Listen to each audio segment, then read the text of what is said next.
Hello everyone and welcome to today's video. Now today I want to take a look at some of the worst and some of the best games that were made this year. Or as you could phrase it, Santa's naughty and nice list. Now I'm sorry if this week I come across as a little bit more subdued than I normally am. I'm not feeling particularly well today. It's also why I've gone for the low-hanging fruit that is top 5 best games of this year, and I also had a doctor's appointment yesterday which took up like the entire day, so what with buying Christmas presents as well, I am running low on time today. With my excuses out of the way, let's take a look at Santa's naughty and nice list for this year, shall we? And find out who tops the charts as the worst game of 2021. So come with me as we delve deep into Santa's sack, as we discover who's naughty and nice this year.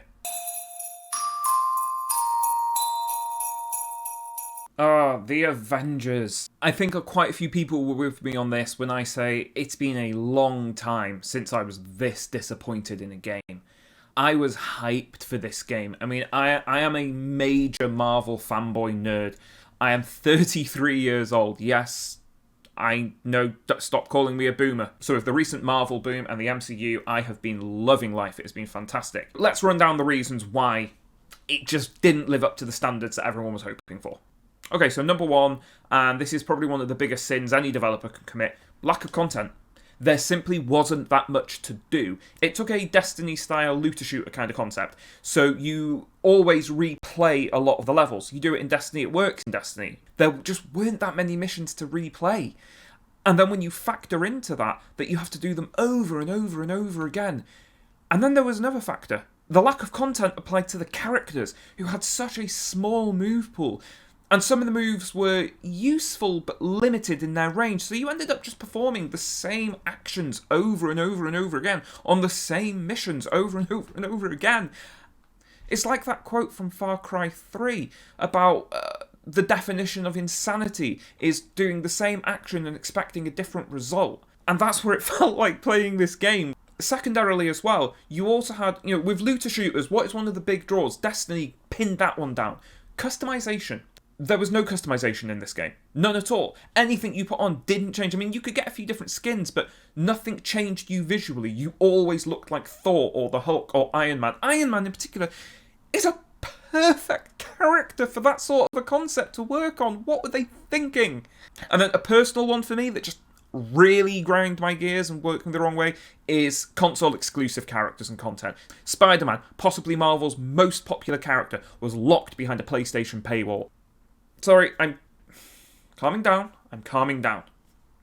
As you can see, this one wound me up personally, and it wasn't necessarily a bad game. It was worse. It was boring and mediocre.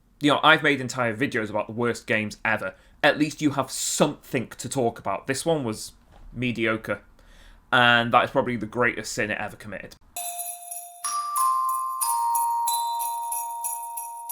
Metroid Dread. Now, personally, I would have actually preferred Metroid Prime 4, the first-person style of ones. And I'm sort of getting worried because we're getting less and less information about that one. But, for now, Metroid Dread does fill that Metroid gap. The franchise has long been on hiatus and been absent from the gaming world, and this truly was a return to form for them. So in case you've been living under a Dwayne Johnson all these years, the classic Metroid series of games are side-scrolling 2D platformers. Well, they're not really platformers, to be honest, because the Metroid games, along with the Castlevania games, actually built their own subgenre called Metroidvania games. So it doesn't function the same way as a classic 2D platformer like Sonic or Mario. And Metroid Dread is an absolute gleaming example of that subgenre. It truly is a return to form for them. The game has refreshingly difficult gameplay. The old Metroid games were always known as extremely hard games, and were actually one of the progenitors of the term Nintendo hard, because they were always on Nintendo software. After all these years, Samus is finally back in her own flagship game, and they really did manage to provide the fans with an absolute gem here. My only criticism is I don't understand why it took them this long to do it, frankly.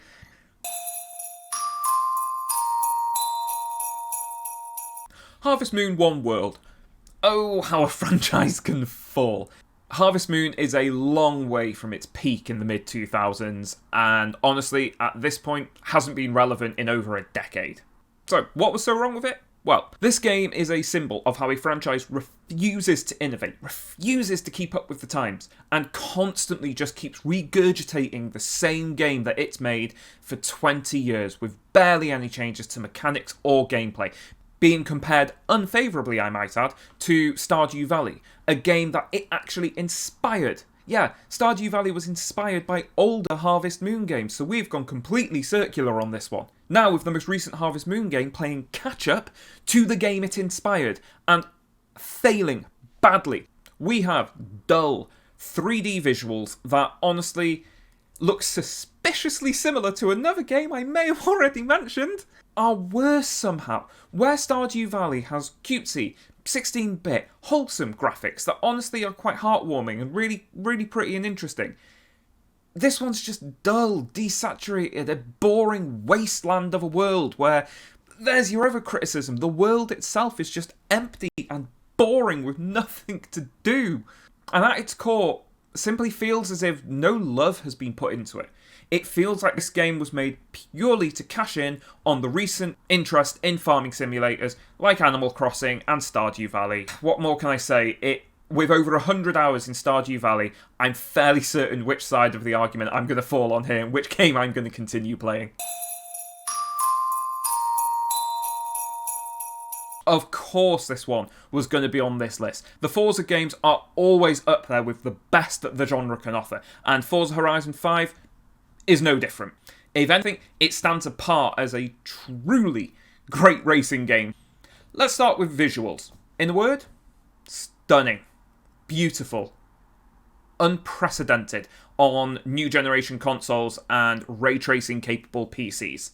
This game truly represents a landmark of graphical fidelity in the new era. Unlike Horizon 4, which was set in Britain, you're now in Mexico, and the map is enormous and incredibly diverse, from jungles to deserts to towns, whereas Horizon 4 did kind of feel a bit samey a lot of the time. It was just kind of, British countryside. The list of licensed and available vehicles is, of course, as always, massive, and frankly, at a lot of times, overwhelming, where you don't know which one you should go for. Personally, I will always go for the Mazda MX-5 because I absolutely love it and I have one IRL. As I alluded to earlier, as part of the Horizon subset of games, this one is more arcadey. Due to being under the separate Horizon brand, this game is super accessible for newcomers as well, and people who just aren't that really into racing games, but it will get you hooked. I guarantee you, if you've not been into racing games before, you will on this one. What more can I say? It's a fantastic game, it is a landmark title, and you should definitely go and give it a try. Hashtag, not sponsored by Microsoft, I swear. But if they're willing to come to me for the, 5 or 10 views that my videos get, I'm willing to listen to an offer, guys. Okay, so I think we all knew this one was probably coming, but this is GTA, the Trilogy, the Definitive Edition. Now, at its core, these are still some of the best games ever made. They are the 3 PS2 GTA games, so that's GTA 3, Vice City, and San Andreas for the ones who maybe don't know. What the hell happened with this? I'm actually going to have to call myself out on this one. In an earlier video of Gaming News Monthly that I did, I hyped this up a little bit and said it looked great, I was really excited about it. And I will admit, I fell for the hype train on this one. I really, really did. Boy, was I disappointed. I think you can probably see it on my face. They may be some of the best games ever made. When they work, this was a bug-ridden, glitchy mess of a release. So a lot of the bugs and glitches were funny. A lot of them made the games practically unplayable. A lot of people argued that too much time and resources had been spent on making the areas look nice and the map and the buildings and cars, and it does. A lot of the lighting looks pretty good. Then you get to the character models. I'll put some on screen now down in this corner, and you can see they're not great. And honestly, kind of uncanny. They reach that bit in the uncanny valley where they're just kind of creepy looking. So gamers have been crying out for a remake of these games for, I think, over a decade at this point, honestly. And when it finally dropped, what do we get? A buggy, glitch-filled mess with weird, uncanny visuals, and honestly just a string of strange choices for what was and what wasn't updated. Another weird thing I want to bring up, then, they did actually patch this, but look at the pre-patch rain. This is what they thought was acceptable. So, yeah, enough said. It Takes Two, a really unique 3D platformer that was built from the ground up to be played by two people and be cooperative. There is no single player mode in this game. And honestly, it reminded me a lot of A Way Out, and when I was doing my research for this, I discovered why. It's made by the same studio. So with that sort of pedigree behind them, you know it's going to be good. Now, the game did take some risks. It has a very cutesy sort of kid aesthetic art style, but it also has quite an interesting story as well, which I'm not going to go into because I want to avoid spoilers, but if you do go into this, it isn't just puzzles. There's genuine emotional content here, so look forward to that. Now, the core concept is the two playable characters have been shrunk down, which means even innocuous items such as a vacuum cleaner become enormous, elaborate stages and levels that you have to help each other get through. Now, this game fits a niche that a lot of people, including myself, long for, and that is two-player cooperative games. So I only really have one online friend that I play with. He's actually my IRL best friend as well. And we really prefer these cooperative sort of games. He's actually been offline for a while now due to having to move house.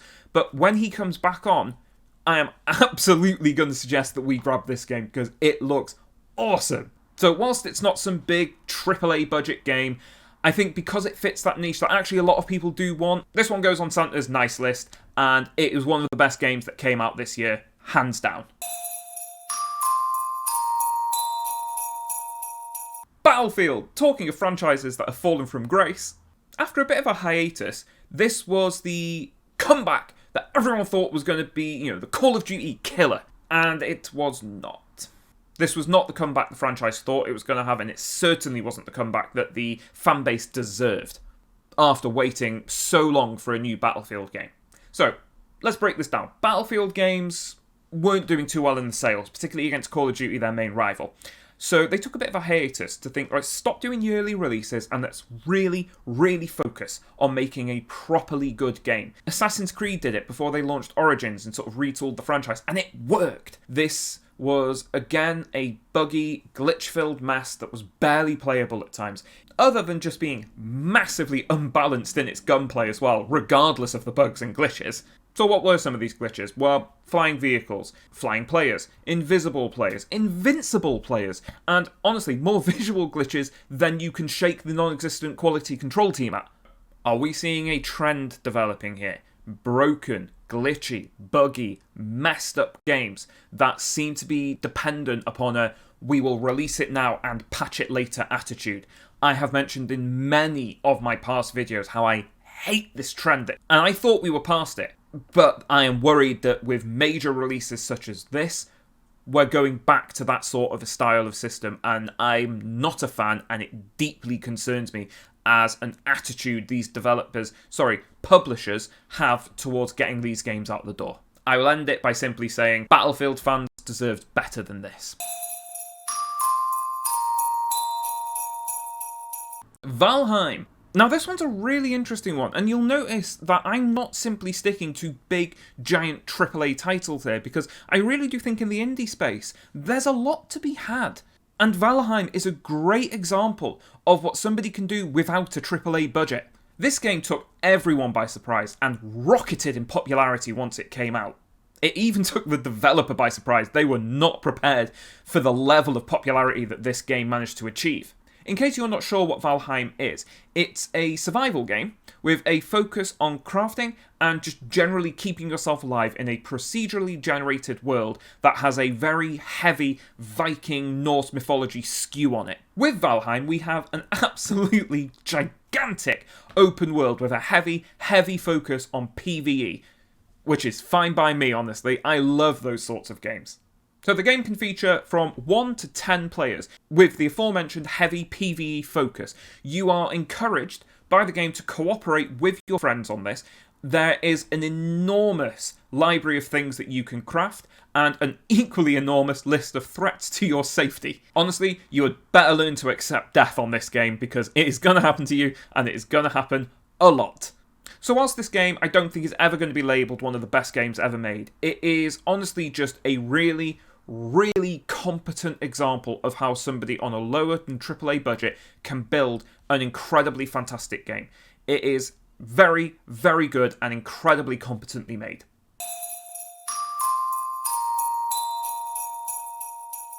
And finally, the worst game in my opinion of 2021, and maybe one of the worst games ever, Pro Evolution Soccer, eFootball 2021, what used to be called Pro Evolution Soccer, and the main primary competitor towards FIFA. I'm sorry, I couldn't finish that. They were never a real competitor against FIFA.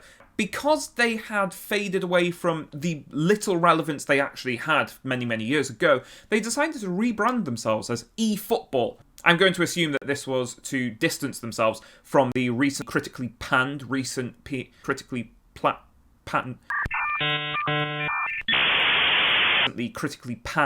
Pro Evo games. Also, can I just comment on the fact that it's eFootball? I'm going to assume because it's electronic football. Like, email. I mean, that's a very early 2000s way to rebrand yourself. Now, I'd like to make a point here that this game doesn't actually top my list of the worst games made this year because it is technically the worst, but mostly because it's just so damn lazy. How did they get this so wrong? We have characters glitching in and out of each other, random movements to nothing in particular, and worst of all, really dodgy ball physics with the ball actually changing direction mid-air at random. That's what I mean when I say this one is unplayable. The basic core tenets of the game, like, ball physics, don't work. Even the commentators are super repetitive with a very, very small pool of lines that they can pull from. And that's what I mean. It just feels like pay the voice actors a little bit more and double the voice acting content. Just lazy. Things that could have been done something. It feels like they have put the least amount of money into this that they could to make a game and shove it out the door, distancing themselves from the honestly irrelevant and critically panned Pro Evo name. I think that's why this one annoys me so much, because I feel it was malicious and malevolent in its intent to screw people out of their money with a game that they knew was bad and broken. Those are your reasons why that one tops my list of the worst game of 2021.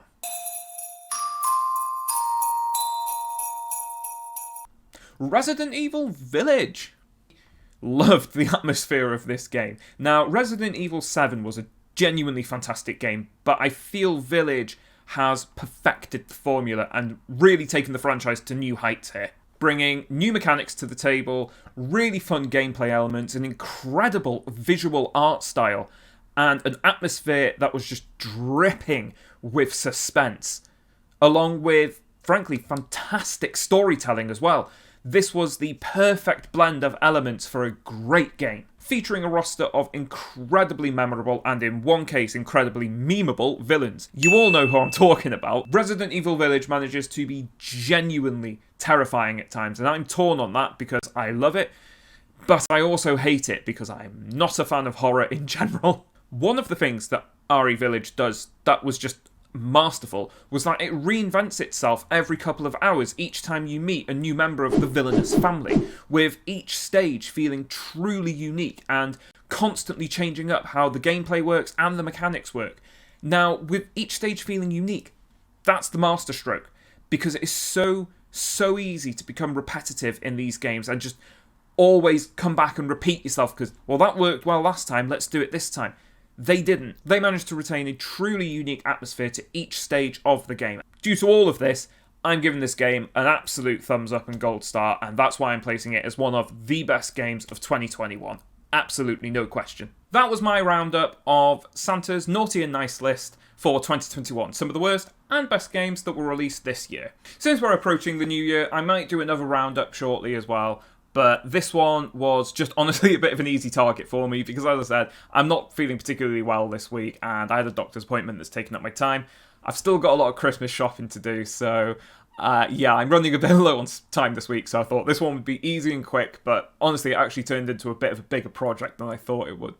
Speaking of Christmas though, check out my Christmas jumper. If you watched my last video, I'll put a little link in the corner if you want to take a gander at that one. You'll know that I was wearing a cool Pokemon jumper in that video. And I do have quite the collection of nerdy Christmas jumpers, which I'm fairly proud of. For now though, I'm going to leave the video here. Thank you so much for watching this. I really do appreciate if you've gotten this far. If you really enjoyed this video, maybe please consider giving it a like. I do appreciate it. If you disagree with me on anything I've said in this video, hit me up in the comments and we'll have a chat about it. I love discussing this sort of stuff. If you want to see more of my content, hit that subscribe button. I will be putting out a few more videos before Christmas, but then I'll be taking a little bit of a break.